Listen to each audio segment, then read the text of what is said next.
Gamers, barely on time. I just woke up. It's close, honestly.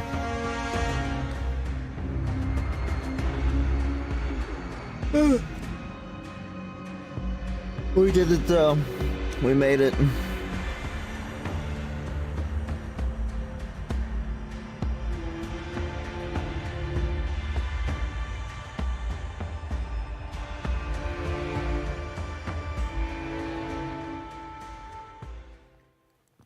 Hello, everyone, and welcome. Hello. It's good to see y'all again, Guardians. Welcome here to Bungie HQ. We're broadcasting live from beautiful Bellevue, Washington, today with our stream that's going to be talking through some of the awesome stuff you're going to be able to check out just next week when Act 1 of episode Heresy launches on February 4th. Now, worry not, you're not going to just have to sit here and listen to me. My name's Andy, I work on the social media team here at Bungie, but I've got some amazing colleagues here to go ahead and share some of the finer details of all the cool stuff we're going to be checking out today. So, to not waste any time and show y'all what you came here to see, let's go ahead and introduce everyone so we can get to it.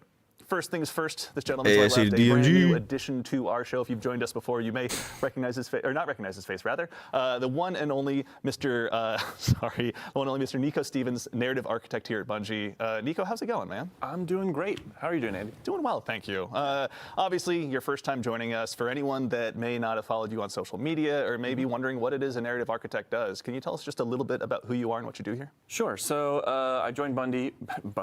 I joined Bungie back in Season of Undying, like right at the tail end of that, and I've been working on seasonal content from then up until now and doing the episode stuff. Yeah. And I've done a few annual releases here and there, did some Final Shape stuff.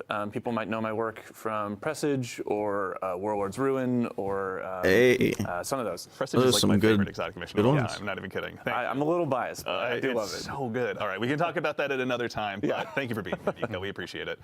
Next to him, someone who's joined us in the past, actually, if you joined us for our episode Echoes stream, you probably recognize his face immediately. The one and only Ryan Harris, senior designer here at Bungie. Ryan, welcome back. Hey, how's it going? It's going well, man. Thank you very much.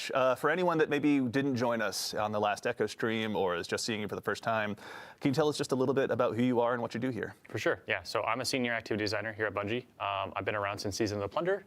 Folks may know my content that I've worked on from most recently the Battlegrounds, from Echoes, and then before that it's Savathûn Spire, and then the Defiant Battlegrounds. Yeah, another one today to add to the best hits, obviously. Absolutely. Yeah, well, thank you for being here, Ryan. We appreciate it. And last but very not least, someone who needs no introduction, a friend to all Guardian kind, a voice of all of you fine folks out in chat, here in the studio, the Youngblood Dillionaire himself, Dylan Gaffner. Dylan, thanks for being here, man. Dillionaire. Thank you. How are you doing, Andy? Question number 3. Doing so well, thank you! Exclamation point, period. To that same end, you are the global community lead here. Can you tell the folks at home that may not have accosted you on Blue Sky or anything like that, just a little bit about who you are and what it is you do here? Yeah, I mean, we're listening. I'm that guy. Brad. We're listening. I'm that guy. But ultimately, yeah, we on the community team, we make sure to field all your feedback, get our roadmap of comms together for what's in a TWID, how can we set expectations, what's all the cool stuff going on in Destiny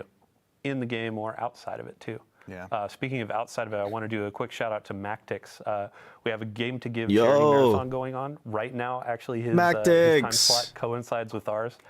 So throughout this, we're going to be dropping links in chat to his charity page. Awesome. So if you want to support a good cause, help out the Bungie Foundation and all the people in need, Mactix is the check GOAT. out the incentives and donate some money if you can. If you can't, totally fine. Yep. Spread the word. And hey, do yourself a huge favor while you're out there. Give Mactix a follow. Steal some of his builds. I know I do. I mentioned it last stream. All right, so that is enough about us. Let's talk about the cool things that you guys have been building. Obviously, we're about to go ahead and arrive at Act 1 of Heresy. But before we get there, Nico, I'd love to ask you really quickly, what got us to where we are today? Obviously, we're concluding episode Revenant, but a lot has occurred. Can you catch anyone up at home about what happened last time? Yeah, so the story of the Echoes, which the episodes encompass, has it was kicked off from the Final Shape. So at the end of the Final Shape, we kill the Witness. Spoilers. Yeah, spoilers, sorry. Spoilers. Witness is dead. So we take out the Witness, and from the Witness and from the Pale Heart, we see all of these echoes like burst out and start flying across Sol. Yeah. The first one that we encountered was in the hands of Maya Sundaresh. We dealt with her. She escaped. Second one we encountered was in the hands of Fikrul. We dealt with him. He did not escape. He did not escape. The third one that we are encountering is going to be here in the Dreadnought. And after it left the Pale Heart, a very specific dread that we're going to be seeing this episode gave chase to it. So we're going to be dealing with the Dread and the Taken and the Hive all revolving around this third Echo. Oh, Excellent. man. Very exciting. All right, Those are so some very aggressive we have, groups. Up on screen here in just a moment, I think, the key art now for this next episode. That looks there's a raw. lot going on here. Hello? Nico, I'll leave it to you. Can you tell us just a little bit about what we're seeing here? Yeah. So I think the first thing that's probably going to draw a lot of people's eye is that ghostly visage of Oryx peeking over the top there. Oh, I didn't even see that. Holy shit. That looks raw, I'll dude. say Oryx is back to some capacity, right? Yeah. And the Echo has a lot to do with that.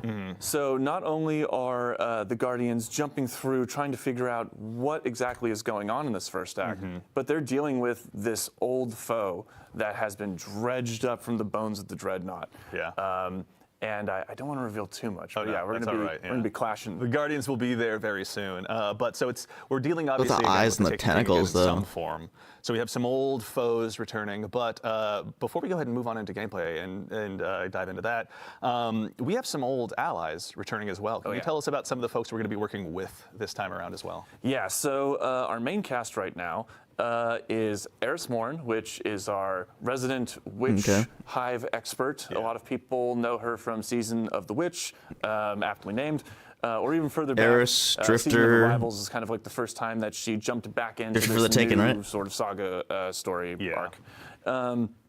So we have Eris Morn. She is, as I said, our resident hive expert. We have the Drifter, her faithful companion, who's following alongside and helping us kind of pick apart what the Taken are doing here. I think I said at some point before that he always has his finger in the weird of the universe. He certainly does. And there's some weird going on here. Excellent.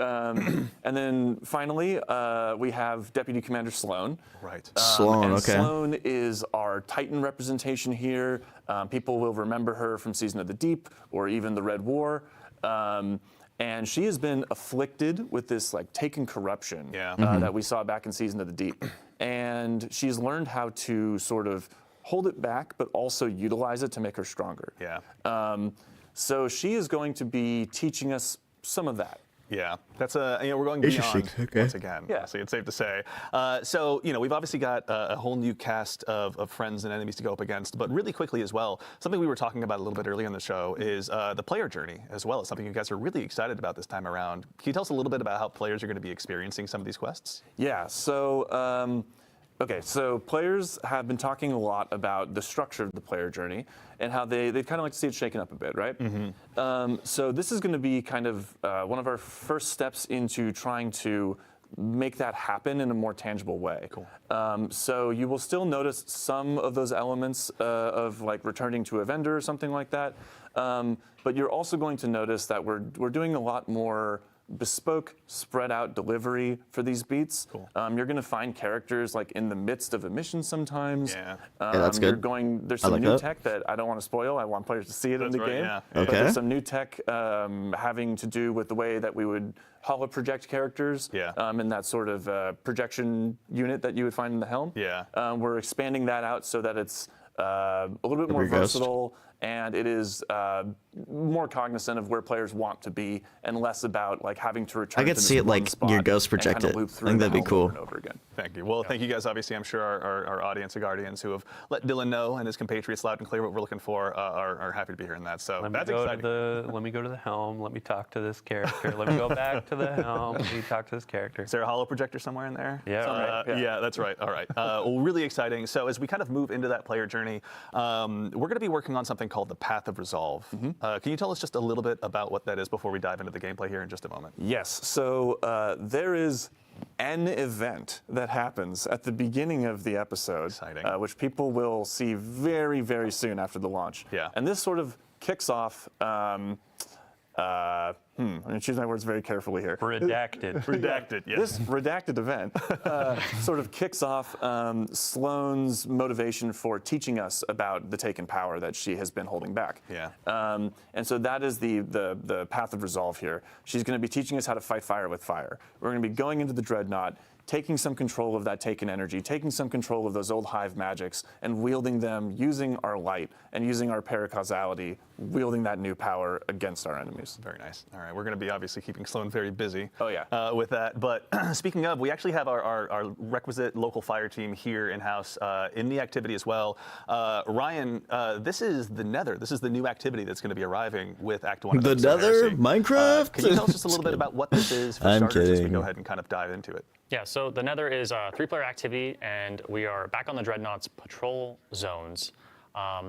And we'll be exploring the Dreadnought, rooting out the Taken Hive and Dread Corruption that are taking place and taking hold inside the Dreadnought itself as we go through I'm these excited phases. to see the Dreadnought, 'cause I And the never Nether get to itself experience is it. a uniquely different type of activity. We're really trying to full baseline. Some inspiration for this activity was looking at Shattered Realm, the Coil, and of course the Dreadnought's patrol spaces. Of course, we are in the Dreadnought. Yeah.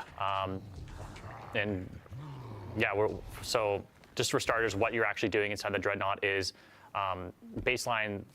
The patrol zones are randomized and varied. The encounters inside are varied and randomized as well. So time over time, when you launch into the activity, it's going to be a different starting bubble, different encounters, and different events and objectives for you to engage with and accomplish as you're exploring the Dreadnought itself. Yeah. What kind of like modifiers would you say players are going to go up against in here? Because surely they're not just going to go into the Dreadnought and get a warm welcome necessarily. Yes. Yeah, so the Nether has some very unique modifications to it that we're experimenting with. So first off, players do not regenerate health. And to compensate for that, we are doing something special where we're providing players with plus 300 bonus health baseline to their Because we original have more HP health, values but our and health plus doesn't 75, regen. Shield value. So alongside that, we really want to make your health regeneration or your health as like a resource as you're fighting through this, as we are looking at this as a very rogue-lite experience, and we need resources to contend with to make and hit that rogue-lite. Okay, but what if you just use of course, because this is still restoration? a very uniquely Destiny experience. Yeah. And we have a lot of things contributing to that as well. So we do have ammo scarcity as well, so players won't be getting as much ammo, but there will be ways and avenues to get health and ammo drops in the activity, as well as boons that will improve your power over time as you engage with the activity. Nice. And that progressive sort of idea of like power and building up how strong you are as you're moving through the Nether, that looks nice. that roguelite experience. It's also reflective of that narrative of like building yourself up, pushing deeper into the Dreadnought. Yeah. The Dreadnought is resisting you. It's trying to make sure you can't like move towards the Echo and figure out what's going on. Yeah. And this is you. I like this idea, but once finding again, ways there's to, so like, many pierce builds the where you're veil just gonna and move restore beyond your the health. barrier. Yeah, new foes and new challenges Like, obviously warrant new is it strategies. even necessary? Wow. Absolutely. And then you saying like ammo and health. I love the is kind of idea, like but, a resource. man. So you're not seeing it drop off of enemies and stuff like that, but there are things that you can find like a resource and collect and all that. Yeah, so I we do kind of have, like the scarcity of ammo. Though. destination materials.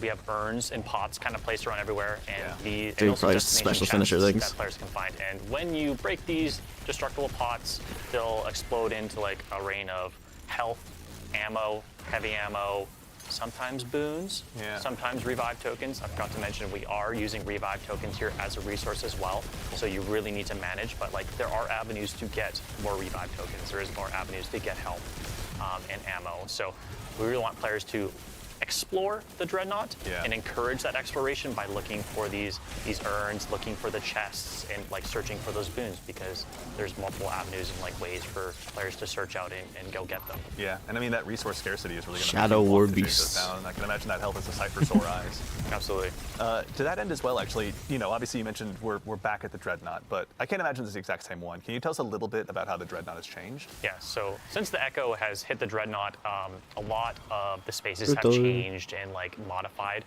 A lot of the skin of the Dreadnought ship has like peeled back, revealing bone and chitin and showing off new secrets, new pathways. So you are in familiar spaces if you've played the Dreadnought before, but there is a lot of new, interesting, unique pathways. Things have changed. Things have become abnormally different. Oh, yeah. There goes our fire team. And that's the last we ever saw of that Guardian ever again. As mysteriously as they arrived, they were gone. Yep. And we've kind of like for players who are wanting that explorative aspect, right? We've kind of like separated out the modes a little bit. They did the funny sword so thing. People can go in and they can explore the Dreadnought, but people who are like looking to just bust through the activity and get loot, they have a different match-made mode, right? Absolutely. So the Nether has currently 3 modes. So there's the Nether Exploration for those solo type experiences, but they can bring their fire team in as well if they'd like to. And this is more of like that patrol-esque experience that you're looking for. I want to explore at my own like pace. I want to look for secrets. I want to just engage with the space like it was a patrol space back in the day. Yeah. It still is the Nether experience of where you're going from. You're playing through the 3 bubbles and there's escalating difficulty.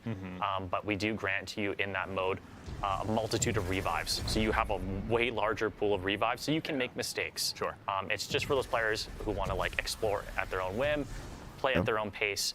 And then additionally, there's also damage modifiers for those players when they're engaging with bosses as a solo player, so they can actually tackle those hurdles as they come. Nice. And also some modifiers on like how many enemies are spawning, so they don't need to like get swarmed by every single enemy in the world. You can really take in the skybox for a little while and hang out with your buddies. Yeah. And then additionally, if you do get lost, because this is, we didn't want to overclutter the spaces with objectives, because there is a lot of things to do, and there's a lot of different things to do in every single bubble and location that you go to in the Dreadnought. That if you Maru? do get lost, you just pop open your ghost, Oh, no, and it's there'll be a Drifter. bunch of star objective icons that'll like let you know where you should be looking and where you should be going for the next spot.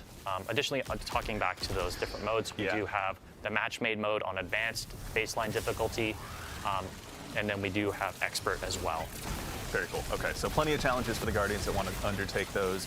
Make sure they're pushing not only themselves, but the opportunity to get loot as far as they possibly can. Absolutely. And on that loot note as well, every time you complete a bubble, there is a chest checkpoint, so you do get loot checkpoints essentially. And like the average runtime for like a bubble is 8 to 12 minutes, but you do get the most loot by completing the entire activity as a whole. Got it. But there are checkpoints for players who just want to jump in for like 8 to 12 minutes, hit that loot checkpoint, like, okay, I'm out for now, or players who want to just like rush through it and get all the loot at every single end of every single bubble checkpoint. Very cool. Okay. All right. And then also, I think, in addition to the modifiers we're talking about, the boon system is one that I heard you mention a little bit earlier. I'd love to actually kick off the conversation about that. I think we maybe saw the folks in chat that were eagle-eyed that were keeping an eye on the modifiers may have seen something a little bit earlier before. But can you tell us a little bit about the boon system? Yeah, so the boons here are, we have a multitude of boons. We have minor boons, major boons, and corrupted boons. Okay. So minor boons are minor stat increases that are pretty much just to increase your power and incrementally stack. They can stack up to 10, and they're just like the typical like increased light damage, increased darkness damage, movement speed on kills. Some are like based on health and regenerate health and are typical like mobility increases, but like things that'll make you stronger over time and allow you to tackle the more difficult bubbles as you approach them. Yeah. And then additionally we have major boons. Yeah. And then from there they're like actually more larger gameplay modifiers that actually affect your abilities and your actions. Yeah. And of course now we do have Eric. That's right. Yes, actually. So anyone at home that may have noticed, our good friend Nico, please give him a shout out in chat and let him know that you love him, has stepped out of the scene for just a moment, and we are now joined by gameplay feature lead Eric Smith. Eric, how's it going, man? It's going well. How are you? So for any, doing well, thank you. You guys are all so nice today. I'm so taken aback. For anyone that may not have seen you in the Vidocs or anything like that, can you tell us just a little bit about who you are, what you do here at Bungie as a gameplay feature lead? Yeah, sure thing. So I'm Eric Smith, gameplay feature lead on Destiny 2. So I help create the game's abilities, kind of anything the player can do, the game feel of the game, build crafting, kind of general sandbox stuff, and kind of make the controller disappear into your hands while you're playing. Yeah, the many tools we use, you're helping go ahead and make sure that they're all available for us. For the mouse and keyboard as well. That's, I'm just sitting there tapping on an empty desk. That's how my Trials teammates feel. So, we're talking about the boon system. You obviously had a big hand in this as well. Rather. Can you tell us a little bit about, what this system is for and maybe about the boons the players are going to have available? Yeah, so there are a bunch of boons available. There are the minor boons that you mentioned, and then there's the major boons. So the major boons are more gameplay affecting, and they will do things like It's just a strand recovery rifle, isn't it? The Traveler's Blessings, right? Where you pick something up and it kind of gives you a new ability almost. One of those in the Pale Heart was Solar Slide, where you run and slide, and a solar wave would go out and blow things up. Yeah. In this, we have Solar Slide as well, but we also have Stasis Slide, where you run and you slide, and a big stasis wave comes out, makes crystals and freezes things, and you can blow them up yourself. And there's stuff that is going to allow you to heal more effectively. There's looks like this one's interesting. Reduces damage per piece of episodic armor worn. Oh, cool. It is quite significant boost as well. Yeah. So there's a bunch, and then finally we have the kind of kiss curse boons, as we call them, but they have an official name. What is that? The corrupted boons. And here we go. We're looking at one right now. Yeah. So these corrupted boons are offered at the same time as major boons, as players can only obtain 5 to 6 major boons / corrupted boons per run through. Those are granted to players once randomly at one of the 3 encounters inside of the bubble, and then again at the end of the bubble once they complete it. And there's some ritual loop stuff too that will allow them to get another one at the start of a bubble or the start of a run through. But these Kiss Curse or corrupted boons, as we call them, essentially give you a great bonus or increase to a specific thing at the cost of a major negative. So one, for example, here that I'm really fond of is Glass Cannon, which increases all damage massively, while also increasing all the damage you take. Yeah. Which is also, that's the dev name internally, isn't it? Yeah, that's the dev name. So if you don't find one specifically named Glass Cannon, we are obviously, we hang out in our own Word docs and Excel sheets quite a bit. Yeah. Yeah, that's true. And that one is interesting. It's an interesting choice that you can make since the kind of like the risk to reward ratio, right? Because you have non-regenerating health in here, you really have to come at each encounter with that kind of mindset of health as a resource. It is. And make sure that, if I take damage from this enemy or that enemy, it has the potential to stick with me unless I can find a healing source. Yeah, really got a fire team option too, where it's like every time you're offered those major boons, your teammates can also choose different ones. So it's like, oh hey, 2 of us are going to do that glass cannon, or that external. And then another person is going to do, oh hey, every time I do a finisher, things are volatile around me and I get my grenade back. So I can spam more of those, keep you a bit safer when you get swarmed by things. And it's also good to know on the health regeneration aspect, we have, the Gameplay and Sandbox team has tuned a lot of the abilities and weapons that do heal players, so they're not extremely overpowered.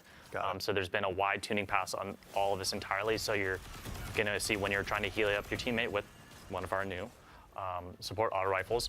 It's going to take some time, but it does work and it is very efficient and very helpful, especially the abilities. So you're definitely going to spec into healing builds. Oh, man, I have to just give a shout out to the team on like Season of the Deep. We were going deep into the oceans of Titan, and now it feels like we're going deep into space, and like the pressure you can feel it, tentacles taking energy. Like they knocked it out of the park with the vibe here. I'm feeling a little claustrophobic, but also like, just getting feel it. Pulled deeper into the labyrinth, right? Yeah, absolutely. So, in addition to, there's obviously modifiers you're going to be facing as a Guardian, as a fire team. There'll be boons available to you, but this episode as well is going to bring with it a new world drop between both armor and weapons. Now, obviously, for the keen-eyed Guardians in chat who are watching, there's obviously some seasonal armor, some episodic armor sets that we have here that you can go ahead and check out firsthand. But I think kind of in the spirit of this activity and build crafting, let's talk about some of the weapons, actually. There's one here on screen, obviously. This is our new support frame auto rifle. Given that health is such a precious resource in this activity, Eric, can you tell us a little bit about this one? Yeah, so this is Adamantite. This is our new Strand support auto. And it has some really unique features. One of those is that when I heal enemies, so these support autos, there's 2 of them in the game now. When I hip fire at an ally, it'll send out kind of healing rounds at them, right? And then if I need to, shoot an enemy right next to that ally, I can just ADS and go full offense, right? But the healing from this, because you're shooting out strand rounds, if you heal an ally repeatedly, it'll actually cause them to sprout little unravel seeds, which kind of turns them into this like short-term strand Yes. turret. Throw your friend as a grenade into the fight. Right? Yeah. Cover him in Telesto boats, put him in, but now it's Yeah. like killing you and making you. Let your hunter friend with the Caliban's Liar's handshake roll run in there and just keep him alive, right? And that's why I'm so excited about this activity, because we've kind of introduced all these kind of healing things, but in a lot of the game, like I can just hide behind a box and heal, right? And here you can see our health isn't regenerating. So we need to really think about, maybe there is a dedicated healer on your team. Maybe there's multiple allies using the healing rounds, right? Yeah, honestly, that build crafting is kind of transcending now beyond yourself, just to like per activity, per fire team, whatever you've got. So this one's obviously going to be a ton of fun, but that is far from the only weapon that's being added around. As far as the episodic weapons, are there any others in particular you want to call out? There are. I do actually want to talk about this one with one more thing. Oh, please. This weapon can roll Slice and Tear, which are two perks that sever enemies. Yeah. And it's not often we get a primary legendary weapon that can debuff in multiple ways. Yeah. And that's going to play into things like the artifact this season, which we'll talk about a little bit later. But, we'll get there. So there's Adamantite, which is a really solid weapon. And then let's look at Psychopomp. It's a dab. So Psychopomp is our new area denial grenade launcher. Such a good name. I love it. Yeah. It's just Psychopomp. Yeah. Let's go. So Psychopomp, so these area denial grenade launchers, the fantasy of these things is like a flamethrower, right? We don't have flamethrowers in the game, but this is as close as you can get to a flamethrower. So I imagine I'm using one every time I use this thing. I'm going to now. This thing has a really cool new perk on it that keys into our new arch keyword Bolt Charge, which we'll also talk about in a bit. And also it works with Amplified as well. So this thing, if you are Arc build crafted this season and Arc has received a ton of love, this thing is going to absolutely slay out. Yeah. It's one we'll definitely get to see our fire team put it to good use here, but as someone who's been building area denial grenade launchers into my loadout, I can't wait. Honestly, the second I learned this was on the docket, I was so excited. The folks that have been working on these weapons too, like the general look of them, it goes along with what you were saying of, oh hey, the Dreadnought's kind of peeling back. If you look at the weapon, you can see like, oh my gosh, there's like the bone. There's the core. Yeah. Actually, Dylan, while I've got you, also the previous one on Adamantite, that one was an adept weapon. Yeah. So let me pull out my handy dandy notebook. There we go. Here's the meme. Screen cap. But you can notice that for this go of our episodic weapons, you can earn adept weapons, and these are we're considering or calling them our heretical arsenal. Got it. Heresy, heretical. Like we're going deep into this. It's not theoretical. It's heretical. Love it. You can see that it has a new or a different treatment to the colors. It's kind of like the holofoils from Into the Light. Okay. Yes. Not so much exactly that of hey, it's an ornament, but like this has the base dye and all that, and it looks really good. Shout out to the team. But you can also notice there are multiple perks in each column. There's actually an extra origin trait as well. I didn't notice that. Taken King, all that kind of stuff from a raid near you. But there's a very interesting ways of earning these weapons. So you're going to be going into these activities, upping that difficulty. You're going to be exploring the Dreadnought and looking for these. As well with the episodic weapons, there are going to be new fragile mods. So they're called fragile because these will be expiring at the close of the episode. Okay. But they're going to give you pretty insane bonuses to your outgoing power. So not necessarily the power of the weapon, but the actual like versatility of it.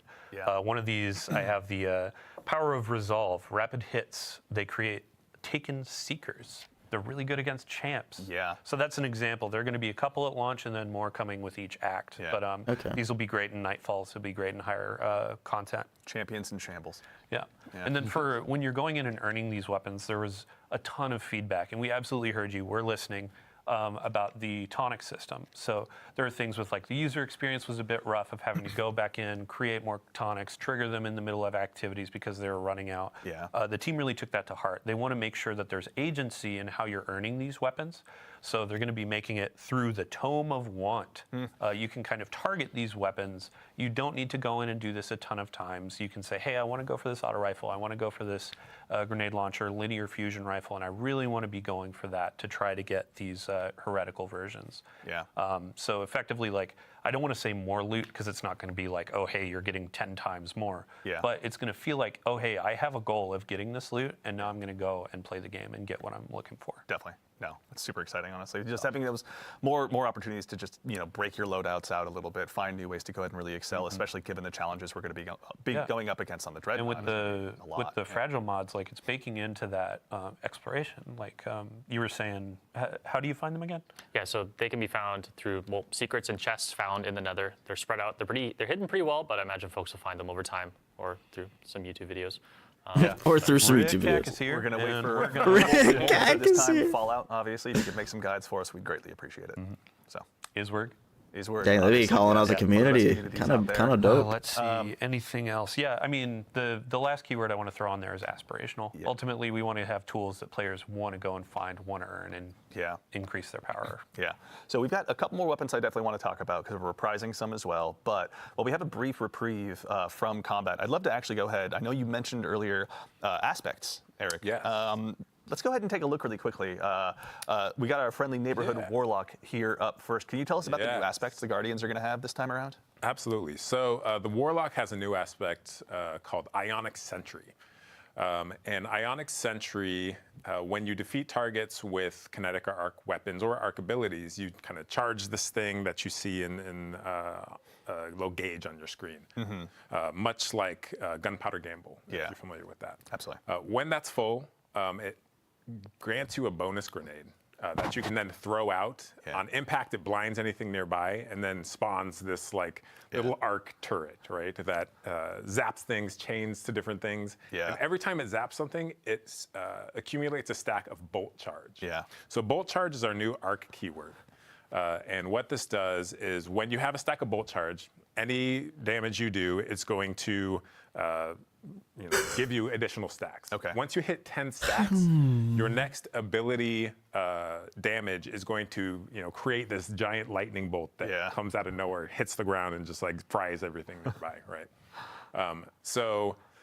What Ionic Sentry can do is not only generate the stacks, but because it is ability damage in itself, it can expend the stacks. So you send this thing out and it is doing work. You're throwing a meat grinder at them, basically. An arc-flavored meat grinder at anyone foolish enough to cross it. But also, I mean, given that's going to be using the new keyword as well, like it's not just going to be for mobs of trash. It's like you can throw this down against the big bosses and obviously have it blind them and do all sorts of stuff. Yeah, this is great against bosses because any healthy targets, it's going to be continually zapping them, granting you those stacks, and then discharging the stacks as well. Yeah. Man. Like an offensive version of the Stasis Warlock turret too. So it's like, let's say you stack them and you're going into onslaught, so you have your freeze. It's like, I need these enemies to leave me alone. And you come in and you're like, it's time to, we're going to boil them, mash them, stick them in a stew, man. They're gone. Sure, but it also, if you are in trouble, kind of like the Stasis thing, like let's hit the pause button. The blinding aspect of this, I can just kind of throw it out and smoke bomb and hide, right? If I need to, All right, so Warlocks obviously have a brand new tool to add to their toolbox, but the other classes do as well. Which one should we show them next? Let's stick with the arc thing. So let's go to Titan. So Titan, we have Storm's Keep. In this is like a barricade modification. So any barricade you drop, it's going to kind of be electrified. And standing behind this electrified is going to passively accumulate bolt charge on you. So I drop this on the ground. I start shooting enemies from behind my barricade. Let's say it's a rally barricade, or like we just reworked Titan's Ramparts, the barricade you can shoot through. And that is going to be kind of building those stacks up and discharging them as I'm firing my weapon. Like I said, bolt charge is usually only ability damage that discharges it. But as long as I'm standing behind Storm's Keep, my weapon damage is going to discharge it as well. So it kind of turns any weapon you want into like a quasi Thunderlord. Not necessarily an arc weapon then in this case. Correct. Exciting. Okay. So this one's spicy. I think we're going to see this in a lot of damage phases, and we can play this all we want. It's a lot of theoreticals we can dive into, right? In dev, and then we drop it into the world, and we'll see how we need to tune this thing. Maybe it's up, maybe it's down. But we want it to be powerful, and I think it is powerful. There's a lot of players saw this preview in the TWID.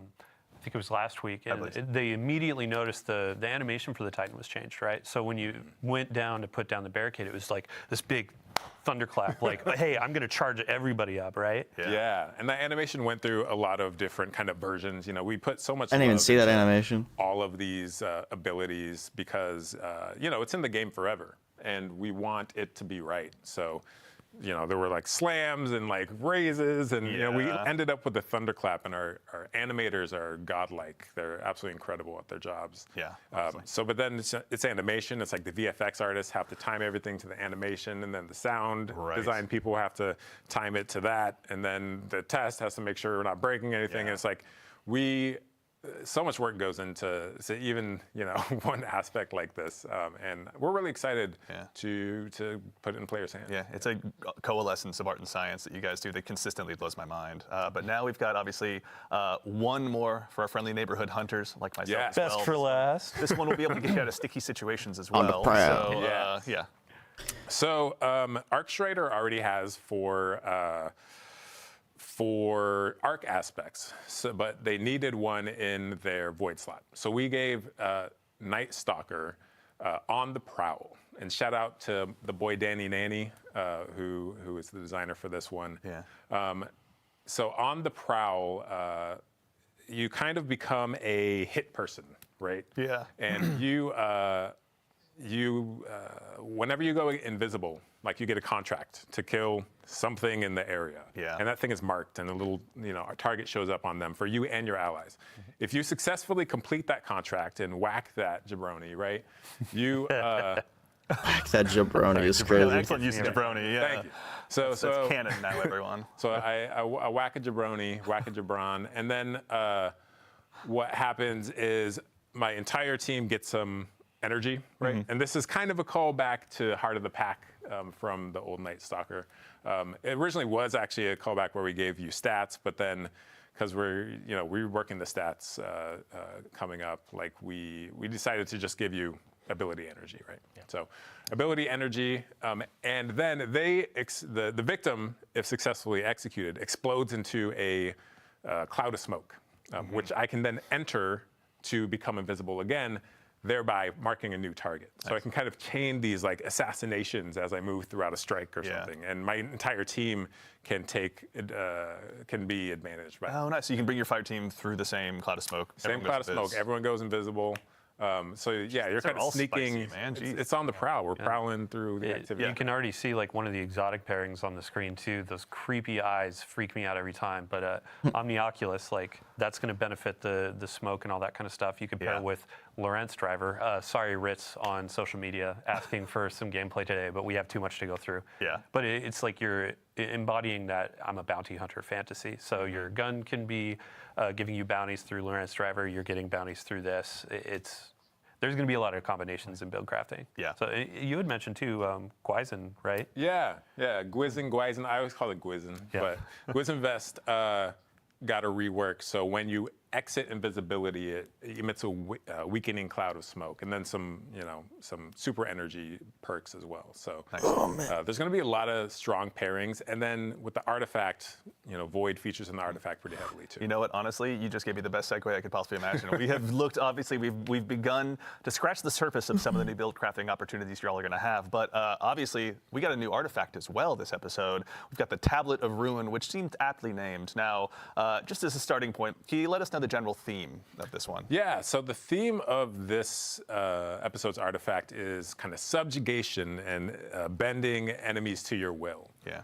Essentially, as we are going back into the Dreadnought, it was unlikely that the Dread or the Hive were going to come peacefully, so we got to bring the big guns to force their hand. Arcstrand and Void. It's not about us winning, it's about them losing. Yes. What it looks like to me. Okay. Yeah. So the Tablet of Ruin is there to ruin their day, essentially. So I'll call out some highlights of mine from here. If we look at column 5, because column 5, column 5's a strong one. That's where we got to go right to the chase.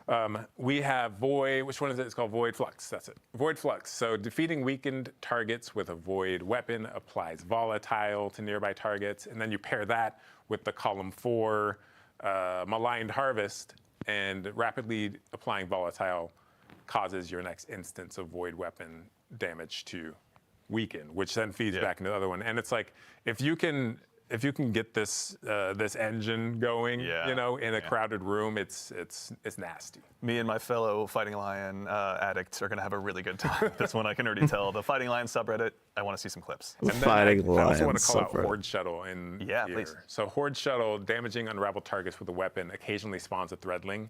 This is really good for your strand builds, especially against high health targets. Because I unravel them, they stay unraveled. I keep shooting them, they're just popping threadlings out, left and right. Nice. And then, because we talked about arc, flashover in column 4, when you gain a maximum stat or bolt charge, you also become amplified. Amplified is getting a big kind of buff this this episode as well. To its survivability. So really, arc in general is it's hot. It's going to be hot. Yeah. It's going to be some spicy arc builds this time around. Rock 'em, shock 'em, baby. Yeah, there you go. That's end too. Dylan, can you walk us through some of the stuff in the first column as well? We're going to have some new champion mods to take out. Yeah, so I mean, like, there's all these really ability-focused items, which is great because there are a bunch of anti-champion keywords in there as well. Yeah. But let's say, like, hey, we're doing a Nightfall. You can see actually there's anti-barrier sidearm for the first time in years. Like, I think that was around for one of the first Grandmaster rotations, and it was like, what sidearm? Right. Dust off the call. Now we have rocket sidearms. We have Forerunner, so you can be like popping the shields, throwing the grenades, that kind of stuff. And that thing's gonna go hard. Sniper, that was a favorite from the past. We just did a big rework on glaives. The team did a crack job on there, so unstoppable there. And then up at the top, you can see machine guns, and then linear fusion rifles and fusion rifles are getting the unstoppable. And then in 5th column, you'll see a perk that players may enjoy of particle It's reconstruction. back. I'm so excited. Particle reconstruction. Next Mythic Last finally. Thank you, Malachi. After all of this time, honestly, so I have a hunch I'm going to be putting those in the main rotation pretty quickly as You well. have Vex yet? Oh yeah. Okay, don't rub it. I didn't What about you?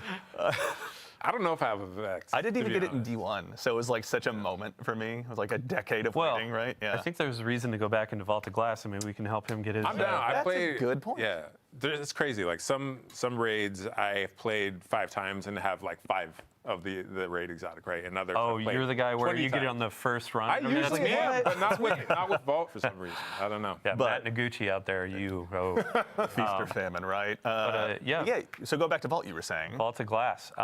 So there are a bunch of folks where they want crafting back. They want to do something where they have an end goal, and Vault of Glass is a great opportunity for us to say, hey, you've been going through Heresy content. You want to do some raids. You want to do something else. Like, we're adding weapons to Strikes, Gambit, Crucible. We have a bunch of new weapons in Trials, a new armor set in Trials that you've seen in some of these previews. Yeah, that's a new Vault of Glass Fatebringer. is getting crafting.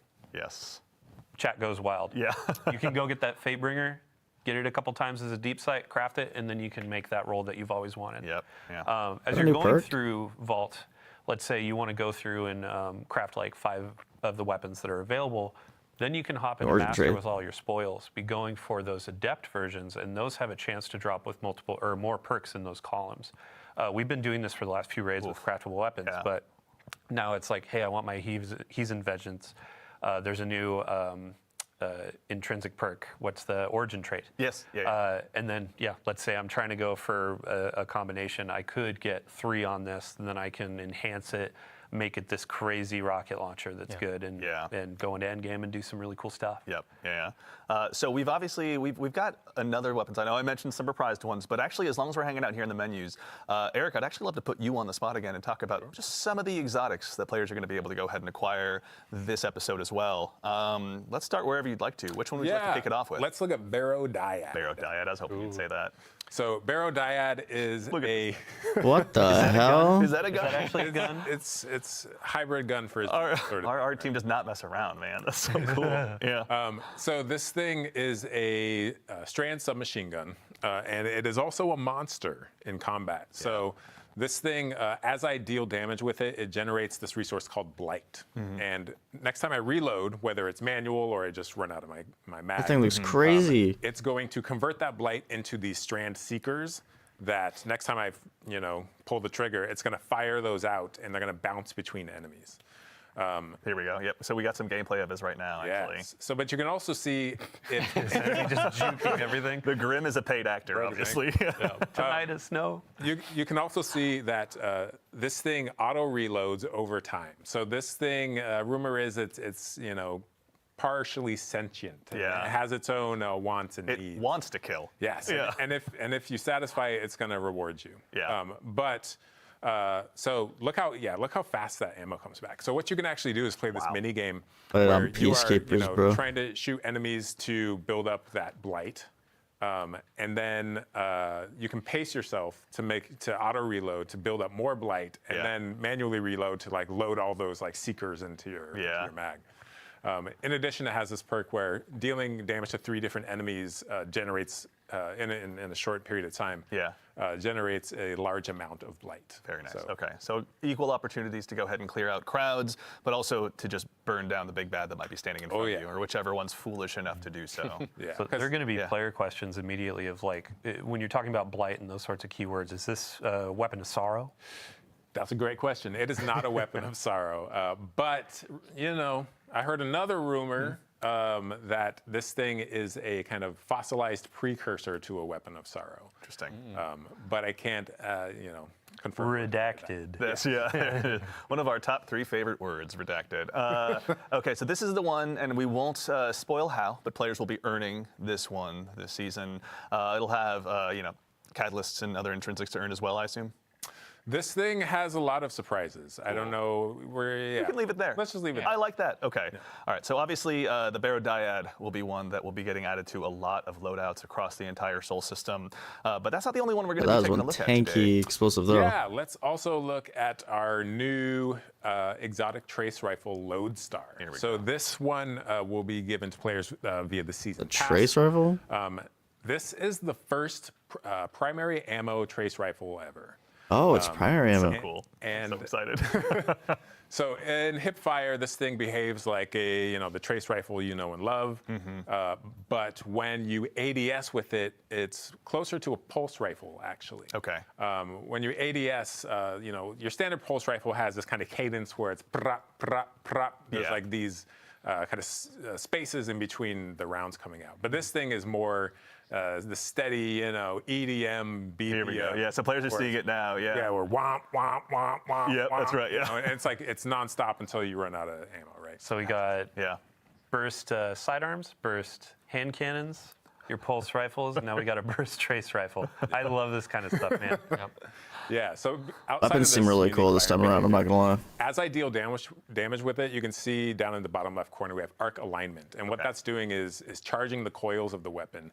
Once it's fully charged, if I press and hold to auto reload, or sorry, special reload. Oh, right. As I hip fire, I jolt anything I hit. Yeah. So the jolt is a okay. debuff, right? So you can kind of charge this thing up, auto reload to go into the other fire mode, and then kind of sweep the beam across a bunch of enemies, jolt them all, and then paintbrush of death, this thing. Yeah. And then the final perk this thing has is when ADS'd, any time you defeat a arc debuffed enemy, they explode into a blinding explosion. So it's this loop where I can charge it up, I jolt enemies. Yeah. I defeat the jolted enemies with the ADS shot, which explodes and damages more enemies, which charges it up. And the loop continues. Honestly, This thing has, I think, a really high skill ceiling. And this is just this one weapons loop. There's obviously all the different artifact mods. There's all the new aspects. There's the new gear we're gonna have available to us through the Dreadnought. Theory crafters, update your spreadsheets. The time has begun. You can. There's some big brain combos you can pull off. Yeah, and I will be counting on stealing all of them. All right, so we also, really quickly before we move on, we have some new armor as well with Trials. Dylan, can you briefly tell us a little bit as well about the new updates to Trials and the new armor? Oh, for sure, yeah. So, I mean, we'll still have Heresy gameplay on here, but as I was saying, like, once you're kind of like, oh, hey, I've been playing that for a bit, I want to go play my core rituals, like Nightfalls, Crucible, that kind of stuff. If I want the endgame PvP experience, Trials is getting kind of a rework. it's mostly focused around the Lighthouse experience. So the main goal, big shout out to Mercules on the team that's been working on this for a while, and then Test and everybody too. But what is a Trials experience when it's not flawless or bust? Right. What is something where, as a lesser skilled player, somebody that just wants to go in and play some like elimination, get in, get some rewards, and then also visit the Lighthouse and see our friend Saint. Yeah. So ultimately, it's framed more around streaks. So you don't need that flawless 7 games in a row ticket to go up to the Lighthouse. Now it's more, oh, hey, I won 2 games in a row, lost a couple, but ultimately got 7 over time. Now I can go to the Lighthouse, open that chest, and then get some cool rewards. Yeah. So we had a big Glad that we're working emphasis Trials. on big article go out about Crucible. There's some comp changes. There's a bunch of matchmaking stuff, but also Trials is our main game. Or main focus for that. And you can see the armor that you get on there. You'll be getting these pieces like once a week or a couple times a week through challenges or opening the chest. Nice. But we're going to that kind of Osirian, that Egyptian theme again. And these take That's shaders cool. great. It's one of those pieces where, okay, I'm going to be spending a couple weeks in here to fizzle. Oh my gosh, don't carry me, teach me. Yeah. But even Just if don't you're, go up against me while you're out there. If you could do me a solid, that'd be great. even if you're not high skill, it's like you can earn these armor pieces.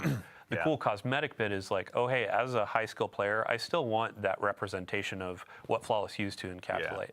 So if you hit a 5, a 6, a 7 win streak and go open that chest, you're unlocking different glows. You're getting different cosmetics like ships, ghosts, the sparrow. Or a farming time. Right? That's right. And then afterwards, how long of a streak can you go on? We're going to have a new emblem tracker where it's like, oh man, I went on a 25 win streak in Trials. I'm kind of hot right now. And then Said you have, Andy never. Andy saying, hey, Dylan, do you want to play Discord? And I'm like, sorry, I'm a bit too busy. It's all right. We get it. You're a big deal. But I'm not a no, big thank deal. you, honestly, in the interest of being busy. Thank you and yours, obviously, putting together that article. If anyone wants to see all of that in painstaking detail, it took a village. So Dylan, to you and the PvP Strike team and everyone, thank you a ton for getting all that information together. I know we have one more topic to move on to, but I'm realizing in my notes I didn't quite get to speak to the reprised weapons. Let's call out a couple before we move on. There's one in particular I'm actually pretty excited about. It's the return of probably one of my favorite pulse rifles. I've been watching a lot of TikTok. Our friend Epic Defender out there is running Fighting Lion and, Cold Denial. So I've gone ahead and personally dusted off my Cold Denial, which is now also making a return. So if you don't still have it from Season of Arrivals, now's your chance. Bring back Cold Dylan, we were talking Denial? about this a little bit earlier. What's your favorite role for this one? Well, so back in the day, I always made sure to have Head Seeker, and it was kind of That's an interesting reprisal. back then. It was like, oh, hey, it helps with one-on-ones a bit. Right. But it has been buffed over time. It's been a while since Season of Arrivals, so I'm going to be going for Head Seeker again on this baby. And like, one of the cool things is that all of the reprisals are going to be dropping. That was an Arrivals So you can weapon? go Are and you get this. serious? There were a few others that were That's mentioned, but I believe you're about to crazy. mention. Another one. Yes, that's right. That We can weapon's honestly, that I can talk old? about- It doesn't or wait, my feel favorite that role or the old. next weapon. I don't care about your favorite role. Okay, fair no, enough. no, You know what? go, go. No, that's fine. You know what? Message received. I'll leave that for my What is your inventory favorite alone. role? Because we debated this. Well, there's, Come on. all right, it's very close. It's Zen Moment Head Seeker. But Okay. No, that's good. It's That's just a two-burst machine. But another one I want to call out, one that's so well beloved by the community that a member or a content creator in our community named themselves after it. Whispering Slab Enjoyer. Whispering Slab is now Whispering Slab is also back. There's going to be a lot of opportunities for y'all to go ahead and add this one The back into your surfboard. inventory. Is there going to be any new roles added for this one as well, Dylan? Anything Oh, exciting? yeah. I mean, all of the weapon rolls, they're going to be a bit revamped. There will be some heavy hitters from the past, but also new perks have been introduced over time. Yeah. I mean, for the That's the your seasonal bow? weapons It's too, yours? I believe it was, Morgan Dickens, like working with her to see what are all the different roles, what can we call it on the stream. Yeah. She put a lot of love into those. Big shout out to the rest of the team as well. Like, I wish I could name every single person, but as you said, it takes a village, it takes a city to build a game. Absolutely. So big What? love for everybody Yeah, there. we're just the ones sitting up here today. There's obviously a ton of incredible peers of ours here at Bungie that are behind the scenes building all of this every single day. So to our teammates and compatriots at Bungie, we couldn't do it without you. Thank you so much. Are there any weapons you're looking for? Bro, Damon yeah, isn't let's quickly awake. check. We could be I'm playing looking forward to zombies all right the after new this. Dreadnought weapons. Yeah. They look so gorgeous, especially the new support frame. So Yeah. I'll be rocking that through my run throughs of Nether. Just like watching our playtesters like run through the final bubble there. They were struggling and they need some healing. Yeah. So I'll be rocking that, healing my teammates. You're a better man than I am. Yeah. But we already knew that, obviously. Eric, any one last one that you want to You're not even call out home before yet. we move on? That whispering slab is just so sexy, man. Isn't it? Like, honestly, it's what a just like distinctive bow. Like, how do you? It not is. love it? It's just like a big flat thing with a string. It's Yeah. like, I don't know. You know it means pain when you see it. Honestly, It's true. Yeah, absolutely. Do you shoot arrows from it, or do you just take it and hit people with it? Dealer's choice. Obviously. Depends whether or not you're a Titan. All right, so we obviously have talked through a lot of stuff today, but there is plenty more for you to go ahead and dive into when Heresy launches next week on February 4th. But before we go ahead and obviously conclude the show, we've got a couple more announcements to talk through, including our next dungeon race. Dylan, this is something you Yes, and your compatriots on sir. the community team have told us all about in past blogs and stuff, but a quick recap for anyone out there. Can you tell us a little bit about the Sunder Doctrine race? Yeah, so Sunder Doctrine, that's going to be launching on February 7th at Reset. Okay. We're going to do the contest mode as well. Some people call it a race to the top. Yeah. So with our last dungeon, we had a podium finish where it was the first 3 fire teams are winners for second, third. This time we're going back to that format of a singular fire team will be crowned. They will be that first to cross the finish line. The really cool thing about this as well is we're kind of mixing up what is the stake, what is the reward. Yeah. Last dungeon we did a really cool hoodie with some personalization. This time around we're doing a trophy. It's going to be Cool. Nice little trophy. It's not a kit or not. Well, a yeah, thing we're to not say going to be the- able to start on the time because rate you have belts that you get, a but driver's it's gonna be test something that's anyway. very special, customized, like unique to this experience. Yeah. Big shout out to Joe, to the Raid and Dungeon team. Also, And I'm then behind also, on the meta. Not to let's see mention here. you and Sorry, Damon's. Pension Scrap. We're going to be partnering with them to create this trophy, and we'll have a picture of it in a TWID next week, or maybe even later this week. Yeah. But yeah, it's going to be something that represents this dungeon, and it's going to be pretty fun. That's super exciting. So- And also, our friends on the Good Super Products team have been hard at work making sure that all of us that dive in, because I've never done a contest mode in my life, I'm not brave enough. There is some stuff to go ahead for the Guardians. Is to go that a ahead and dungeon earn as well. jacket? Dylan, can you tell us a little bit about what we're seeing here too? I don't like the color. So on the screen, I don't this think is I'd gonna be buy it. earnable just by playing through. We have a new. I love this note sheet, man. Work shirt. So Work shirt. It's a work shirt? but it's not the hoodies of old. This is Yeah. going to be a new thing. the a fuck? work shirt that you can earn. The wristband was a pretty big winner for players. They enjoyed earning that last Yeah, go, so definitely. we have that again.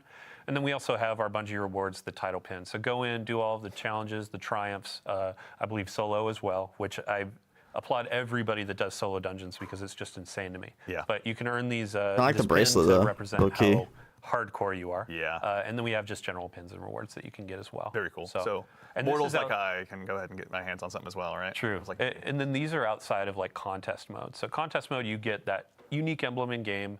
With normal mode, there will be an emblem. There will be those rewards, weapons, etc. Certainly. But then some things out of game as well. So Awesome. to get into the contest mode, 1995 is the recommended power. Okay. Outside Yeah, of we're that, it's all like if contest 1995 isn't and your higher. thing, once that fire team finishes first, then we open up normal mode afterwards. So. Cool. But either way, contests will be available for that first 48 hours. First 48 hours Cool. too. Awesome. And then if you want to join in with the community and have a watching experience, we have the Dungeon Zone hosted by CB Gray and Evan F. Couple of legends. Yeah, big thank you to them because this is going to be a community-driven kind of like, hey, they're tracking a ton of teams that are vying for that first place. Yeah. They're going to be hopping through that. They'll have some pre-show stuff that's really fun to watch. We'll also have Twitch drops. We'll have unique emblems to earn through that. So yeah, tons of folks to watch, and then tons of gameplay to jump into on the 7th. That rules. I can't wait. Excellent. Well, everyone as well, if they need to find this was in a previous TWID as well? Yeah, so we have a previous TWID. We're going to have another TWID just before the 7th to walk through this again. And then we also have like the terms and conditions for the dungeon race and all that. That's on help.bungie.net. So. Excellent. Very cool. All right. Excited. Can't wait to tune in. CB Gray, Evan F. Can't wait to go ahead and see what you got in store for us. But now we have one more item to speak about. As has become tradition in these streams, we've got one more thing to go ahead and show you. One more thing. Now it's time to take a first look at the newest collaboration that's going to be coming to Destiny 2. Another And this one collab. is joining us from a galaxy far, far away. Star Wars. Chat, I'm going to keep an eye on you. I'm sure you're going to start on What? this soon. That's right. The next collaboration is inspired That's by a actually universe that's loved by good. so many of us here at the studio. Star Wars. Now, today, No we're going to be taking a look way. at the new Star Wars-inspired armor sets that are going to be joining Destiny. And I say there's no time quite like the present. First up, we've got the Covert Ranger set for Hunters. Let's go ahead and take a quick look at that one. This one is inspired by none other than the elite Death Troopers. Oh my God, I can't wait. Such a beautiful cape. Seriously. Hunters are never going to need to use Super Black again. That's crazy. Don't tempt us, we'll find a way. Yes, this one, and as are the other ones that you're going to see, are obviously all going to be arriving on day 1 of Heresy. Up next, Warlocks. Worry not, we've got you covered as well. We've got the Royal Protector set for you guys, and this time it's Of course, the inspired by Titan gets a Imperial Royal Stormtrooper. Guards. If you've ever found yourself in a throne room in the Star Wars universe, you've probably been intimidated by these guys. That's your chance to go ahead and do the same intimidation when you load into trials or anything like that. This one is obscenely cool. And then last, but very not least, we've got the Shock That's Enforcer crazy. set for Titans. This one's inspired by the classic Stormtroopers. Yeah, and this one actually I heard comes with an intrinsic perk that tanks your accuracy. It's It's pretty cool. all right, they're Titans. They're just going to go ahead and punch you anyway, honestly. We'll check on that intrinsic perk. But yes, this one, obviously, to the classic Stormtroopers out there, the fans of those, Titans, you are going to go ahead and be set and ready to go ahead and don this. Now, obviously, there's going to be some stuff that will transcend across all of the different classes, including a new ghost shell that we'd love to go ahead and show you as well. We now have, let's go ahead and take a look here. Oh my God, This it's is the Death DS2 Star. Ghost Shell, as you can tell, operational, but it's inspired by none other than the return of the Jedi Death Star. So it's a bit of a work DS2. in progress, but who among us isn't? Honestly. So good, man. I love the effect that comes out of the front. I know, it never is, honestly. I remember the first time I saw it, like I quietly That's lost so good. myself, honestly, in a meeting. Thankfully, I was muted on Teams.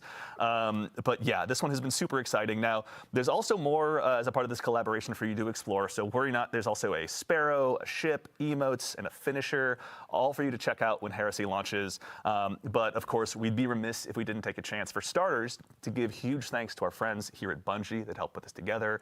Kelly out on the marketing team, and then our friends over at Lucasfilm Games. It's been incredible to go ahead and work with you side by side to put this together.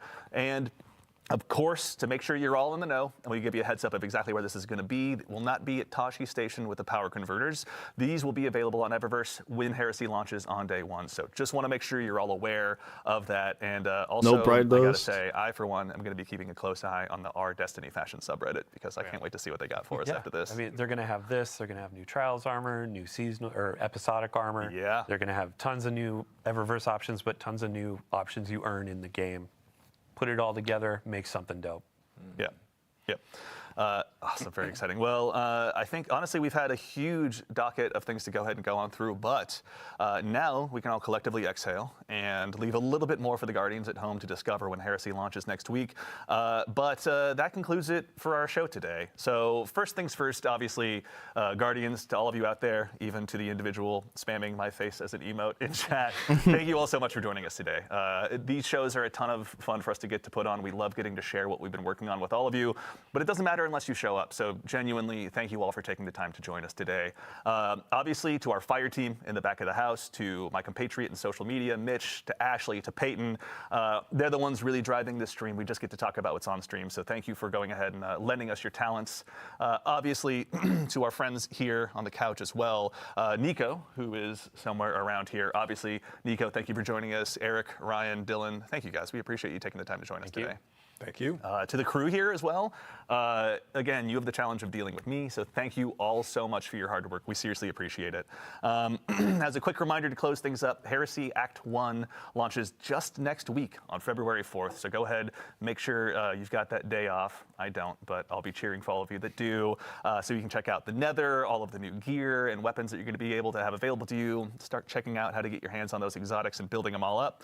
Our collaboration with Lucasfilm Games, Star Wars is pretty exciting, and of course the Sundered Doctrine Dungeon race will be there as well. But that's right, so now we're going to go ahead and get ready to close things out, but before we do, we're going to leave the stream live for just a little bit longer, so if you need to go ahead and wrap up that Twitch drop, you can do so, and go ahead and do us a favor and stick around, because once we finish up here, we're going to raid our good friend Mactix. So while I appreciate the bits and cheers and everything here in chat, save your Twitch Prime sub, save everything you can, go over to him, give him a follow, donate to the Game to Give stuff, pardon me, if you can, to help us do some good through the Bungie Foundation. But that's it. So for now, thank you all so much again for joining us. But in the meantime, take care of yourselves, take care of each other, and we'll see you all Starside. Alrighty, guys. Well, thank you so much for watching. That is the Heresy live stream. I am looking forward to this. I think it looks pretty cool.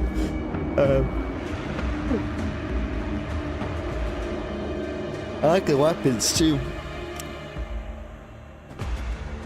But yeah, I'll probably be back with some zombies here in a little bit. I'm not sure when, and I'm gonna become available, but yeah. Anyway, guys, thanks so much for watching.